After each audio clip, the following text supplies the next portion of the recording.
Hello, my dear students. Welcome to our English 1 session. Now, look at the images and try to guess the name of the person.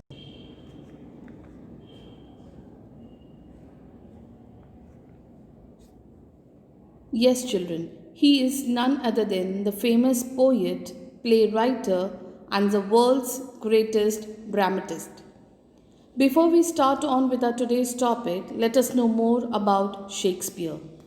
Children, William Shakespeare was born and raised in Stratford upon Avon, Warwickshire. He died at the age of 52. Now let us read the poem Under the Greenwood Tree by William Shakespeare. Under the greenwood tree, who loves to lie with me and turn his merry note unto the sweet bird's throat. Come hither, come hither, come hither. Here shall he see no enemy, but winter and rough weather. Who doth ambition shun, and loves to live in the sun, seeking the food he eats, and pleased with what he gets. Come hither, come hither, come hither. Children, Under the Greenwood Tree is a song taken from Shakespeare's play As You Like It. In the first section, a courtier sings, Under the greenwood tree, who loves to lie with me, and turn his merry note unto the sweet bird's throat. Come hither, come hither, come hither. Here shall he see no enemy, but winter and rough weather.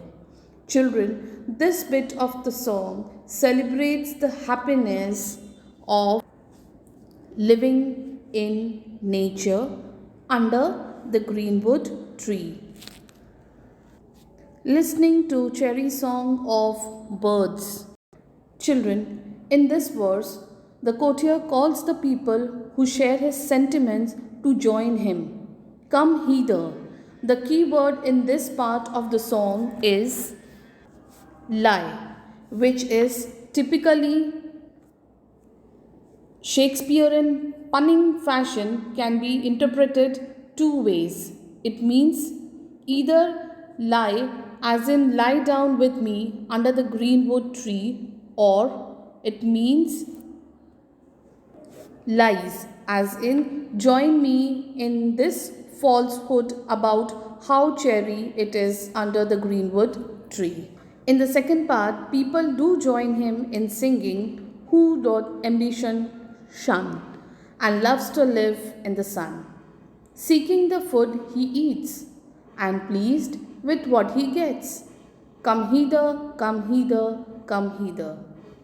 In this section, the group celebrates the joys of the pastoral life. In the forest, people do not pursue ambition, but instead appreciate life in nature and are satisfied with what food they can get. Unlike in the court, there are no enemies here. Children, now let us summarize the poem once again. The words of this song, that is poem, are from Shakespeare's joyous and elegant play, As You Like It. They are sung by the characters in the forest. The focus of this song is upon happiness and beauty of the pastoral life. The meaning of pastoral is land used for keeping or grazing of sheep or cattle. In contrast to the treachery of the court, this song extols the pastoral. A man can sit under a greenwood tree and enjoy nature without any fear other than the cold of winter. I hope you all understood the poem very well, children. Thank you and take care.